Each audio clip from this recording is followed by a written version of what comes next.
শেহতীয়াকৈ ভ্ৰাম্যমান থিয়েটাৰৰ মঞ্চত সংঘটিত হৈছে বহুকেইটা দুৰ্ঘটনা। ভ্ৰাম্যমানৰ মঞ্চতেই হৈছে বহু অবাঞ্ছিত ঘটনাও।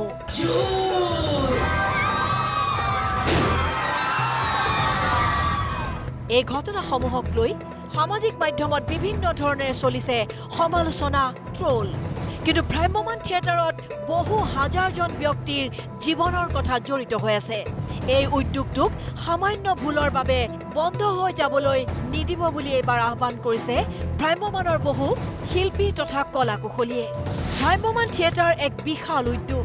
ভ্ৰাম্যমানত চমক বা কাৰিকৰী কৌশল থাকে, কেতিয়াবা ভুলো হ'ব পাৰে, কিন্তু ইয়াকে লৈ ট্ৰল কৰি এই উদ্যোগটোলৈ অমানিশা নমাই নানিব এই আহ্বান শিল্পী যতীন বৰাকে ধৰি আন কেইবাগৰাকী শিল্পীৰো। কেতিয়াবা এক্সিডেণ্টলি কিবা হৈ যাব পাৰে, সেইটো বস্তু এনেকুৱা নহয় বোলে আজি এখন থিয়েটাৰৰ যতীন দা যোনটো হেৰি হ'ল এইটো কাৰো টেকনিকেল ভুল এটা হ'ব পাৰে। আৰু আজিকালি কেনেকুৱা হৈছে, মই সদায় এইটো বস্তু আহ্বান জনাওঁ যে কাৰোবাক আৰ্টিষ্টখিনিক ট্ৰল দিয়াৰ আগতে এবাৰ চিন্তা কৰি ট্ৰল দিব, কাৰণ আমি মানুহখিনিক এণ্টাৰটেইন কৰোঁ আৰু ফুল ভৱিষ্যতে যাতে বাকী মানুহখিনিৰো নহয়, সেইটো কাৰণে আমি সদায় নিজে সজাগ থাকিব লাগে। আৰু যতীন দাৰ যোনটো হ'ল কিবা এটা প্ৰব্লেমৰ কাৰণে আৰু তেনেকৈ ট্ৰলিটোটা হৈ যাব পাৰে, কিন্তু আৰু আজি মোৰ লগতো হ'ব পাৰে, ময়ো তেনেকৈ ৰেম্পৰ পৰা ৰেকৰ্ড আছে, সেইটো যদি মানুহে ভিডিঅ' কৰি সেইটোতে ট্ৰল দি থাকে, সেইটো ভাবিম যে সেইটো হ'ব নালাগে।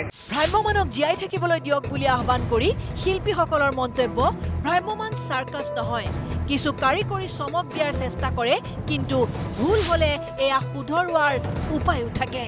মোৰ কালিক এগৰাকীৰ যোনটো আপোনালোকৰ ইমান শ্বেয়াৰ হৈছে, মই নামটো ল'ব নিবিচাৰোঁ, সেইটো যাতে আপোনালোকে নকৰে, কাৰণ আজি তাইৰ লগত যিখিনি হৈছে সেইটো মোৰ লগতো হ'ব পাৰে।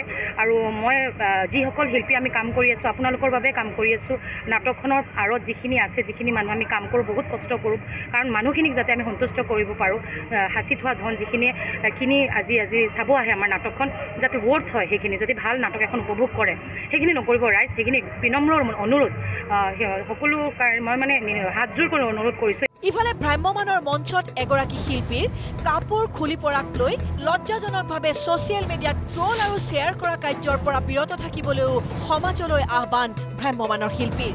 হাতযোৰ কৰি ভ্ৰাম্যমানৰ অভিনেত্ৰীৰ সমাজলৈ আহ্বান, এনেধৰণৰ ভুল যিকোনো মুহূৰ্তত হ'ব পাৰে। এইদৰে অযথা ট্ৰল কৰি শিল্পীসকলৰ মন নাভাঙিবলৈ কৰজোৰে আহ্বান অভিনেত্ৰীৰ। আমি সদায় চেষ্টা কৰি যাম আপোনালোকক যেনেকৈ বিচাৰে তেনেকৈ কষ্ট কৰি নাটক দিবলৈ। আৰু থাকিল টেকনিকৰ কথা, প্ৰথম অৱস্থাৰ পৰা মই টেকনিকত আছোঁ, টেকনিক চলি থাকে। আৰু এতিয়া যতীন দাৰ যোনটো হৈছে টেকনিক, সেইটো মানুহখিনিয়ে ৰাইজে আঁকোৱালি লৈছে। আজি সৰু সুৰা মিষ্টেক এটা হ'ব পাৰে, আজি ধৰক ট্ৰলিত যাওঁতে ময়ো পৰি যাব পাৰোঁ, কিন্তু সেইটো কাৰো দুখ নহয়, কাৰো হেৰি নহয়। তো মই ভাবোঁ আমি সচেতন থাকিম, আমি অনাগত দিনত যাতে ৰাইজৰ একো ক্ষতি নহয়, সেইটো আমি এলাৰ্ট হৈ আমি কাম কৰিম। আমাক খালি মৰম আশীৰ্বাদ দি যাব।